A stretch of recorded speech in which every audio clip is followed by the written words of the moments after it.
नमस्कार दोस्तों, एक बार फिर से आप सभी का नई वीडियो में हार्दिक स्वागत है।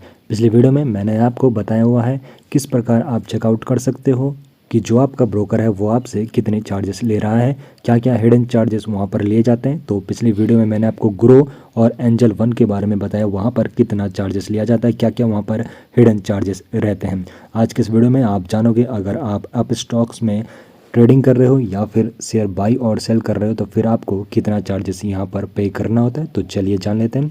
तो अप स्टॉक्स में आपको ज़ीरो ब्रोकरेज पड़ता है। म्यूचुअल फंड और आईपीओस में 20 रुपये आपको equity intraday F&O currency and commodity में पड़ता है 20 रुपये, या फिर कह लीजिए 0.05%, जो भी यहाँ पर लोअर होगा पर ऑर्डर पर आपको यहाँ पर ही पड़ता है। और 20 रुपये आपको पड़ता है इक्विटी डिलीवरी पर, 20 रुपये कह लीजिए या फिर 2.5% कीजिए, जो भी यहाँ पर लोअर होता है पर ऑर्डर पर आपको स्टॉक्स खरीदने और बेचने में। तो चलिए जान लेते हैं और जानकारी यहाँ पर। तो इक्विटी में सबसे पहले बात कर लेता हूँ। इक्विटी यानी कि जब आप शेयर बाय करते हो और सेल करते हो।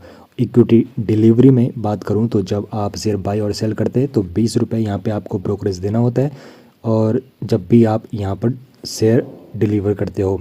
और इक्विटी इंट्राडे के बारे में बात करूँ तो जब आप ट्रेडिंग करते हो, यानी कि एक दिन में ही आपको यहाँ पर शेयर बाय करने होते हैं और शेयर सेल करने होते हैं, तो 20 रुपये आपको एग्जीक्यूटेड ऑर्डर यहाँ पे पड़ता है। और एग्जीक्यूटिव इक्विटी फ्यूचर के बारे में बताऊँ तो यहाँ पर भी सेम यहाँ पे चार्जेस लगते हैं। 20 रुपये पर एग्जीक्यूटेड ऑर्डर यहाँ पर लगता है। और इक्विटी ऑप्शंस में यहाँ पर फ्लैट 20 रुपये पर एग्जीक्यूटेड ऑर्डर आपको यहाँ पर चार्जेस लगता है। ये तो रही ब्रोकरेज की बात। और अब देख लेते हैं यहाँ पर स्टेटरी चार्जेस कितना लगता है। तो यहाँ पर इक्विटी डिलीवरी के बारे में बताऊँ, जब आप शेयर बाय और सेल करते हो तो यहाँ पे जो चार्जेस लगता है STT CDT का 0.1% लगता है ऑन बाय, जब आप खरीदते हो शेयर और सेल करते हो शेयर। इक्विटी इंट्राडे में यानी कि जब आप शेयर एक ही दिन के अंदर बाय और सेल करते हो तो 0.025% आपका सेल साइड पर यहाँ पर चार्ज लगता है। इक्विटी फ्यूचर में आपका 0.01% लगता है सेल जब आप बेचते हो। इक्विटी ऑप्शन में भी आपको 0.05% सेल साइड पर यहाँ पर प्रीमियम पे करना होता है। ठीक उसी प्रकार ये है 1 अप्रैल 2023 के बाद अब आपको इतना चार्जेस यहाँ पर लगेगा। GST के बारे में आपको बताऊँ तो GST यहाँ पे 18% लगता है इक्विटी डिलीवरी में, और 18% सेम यहाँ पर भी लगेगा। और यहाँ पर ट्रेडिंग और ऑप्शन में भी यहाँ पर आपको 18% GST पे करना होता है। स्टैम्प ड्यूटी आपको यहाँ पर इक्विटी डिलीवरी में इतनी लगती है और इंट्राडे में इतनी, और आपका यहाँ पर इक्विटी फ्यूचर्स में आपका यहाँ पर स्टैम्प ड्यूटी इतनी लगती है, और फ्यूचर ऑप्शन में आपको इतनी यहाँ पर स्टैम्प ड्यूटी पे करनी होती है। और एक्सचेंज फ़ीस भी आपको यहाँ पर पे करनी होती है, तो वो भी देख लीजिए। इक्विटी डिलीवरी में यहाँ पर जो पहले चार्ज लिया जाता था इतना लिया जाता था, इक्विटी इंट्राडे में इतना, और इक्विटी फ्यूचर में इतना, और इक्विटी ऑप्शन में आपको इतना चार्ज लिया जाता था।